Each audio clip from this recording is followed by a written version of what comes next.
Hi, welcome back to Pro Tip Tuesday. I'm Summer from Summerly Quilts, and this week we're going to talk about how to prepare your binding.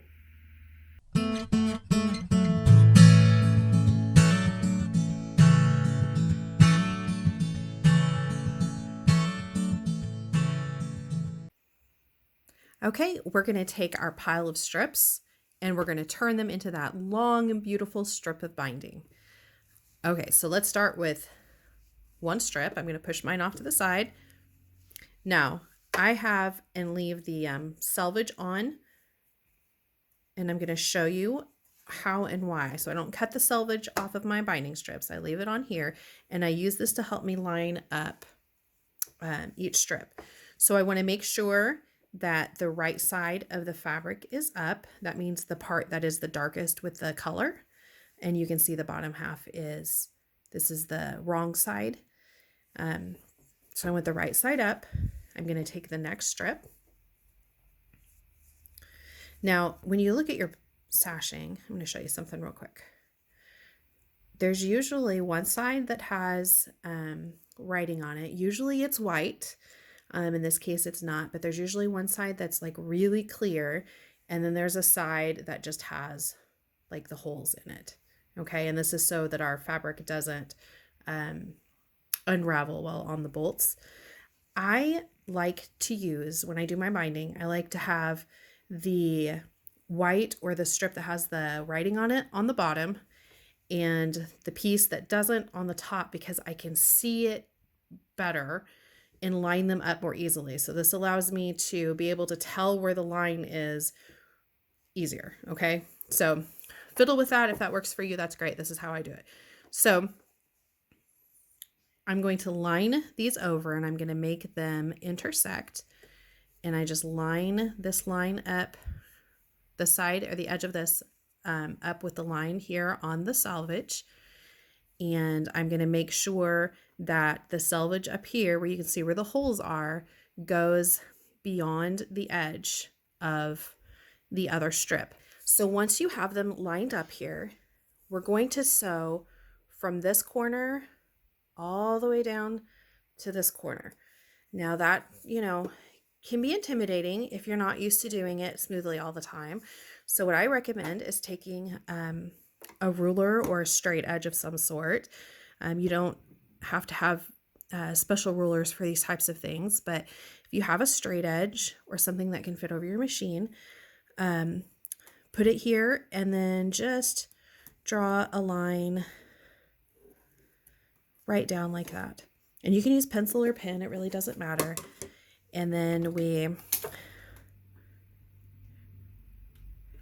put it under the machine and we're going to sew straight across on that line.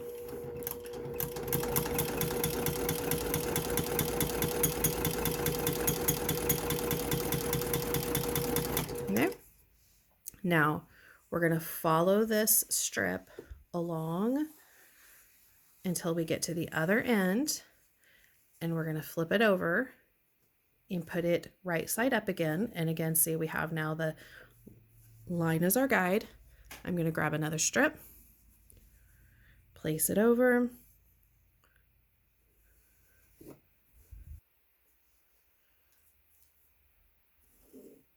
going to mark it.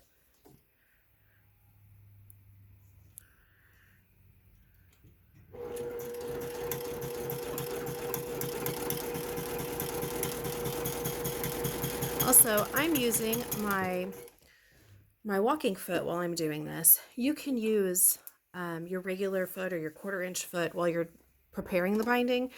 The last quilt that I just finished that this binding is for, I free motion quilted. So I had a free motion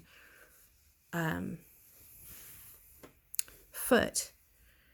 And so I like to just go straight to my walking foot because you'll want to use a walking foot when you're attaching the binding to the quilt.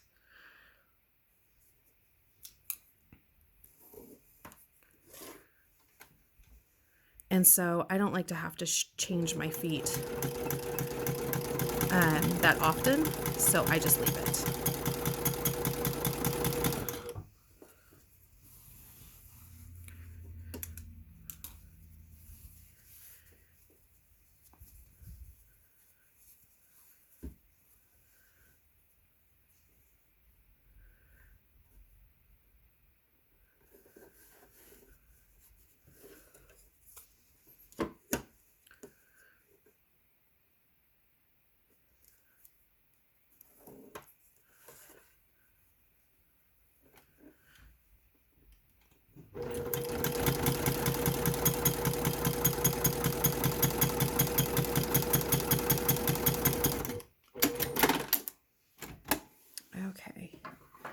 Now, as I cut these apart, what I'm going to do is I'm going to cut up, and I'm going to cut, I want to leave at least 1/4 of an inch on the side. I actually don't mark this because of time constraints, but I come out to the side and click them apart. And then I just come up.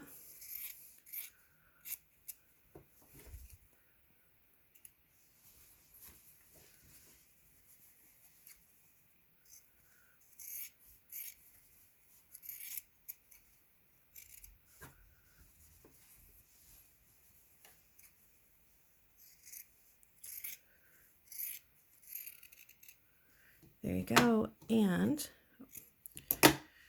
here's what it looks like.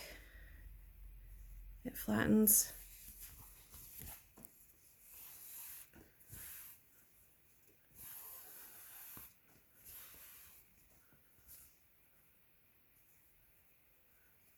Now I'm going to take these to the sewing machine, and I'm going to, not the sewing machine, I'm going to take these over to the iron and press them.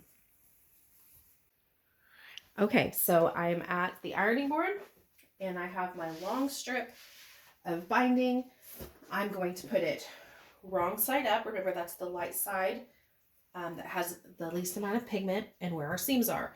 So the first thing I want to do is I'm going to press open the seams, and that means that I want it to lie open and flat so that it's not too bulky, instead of pressing it to one side like we do when we are pressing our blocks. So I'm going to press that open. Then I'm going to come down to the end, and I'm going to fold it over. And then press right along the edge.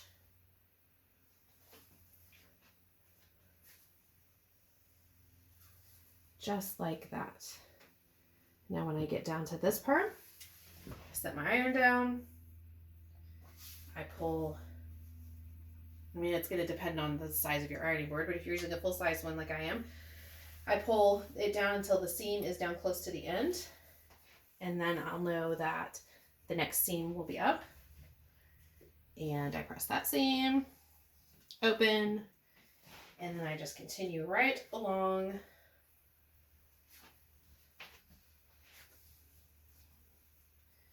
the binding strip, just like that.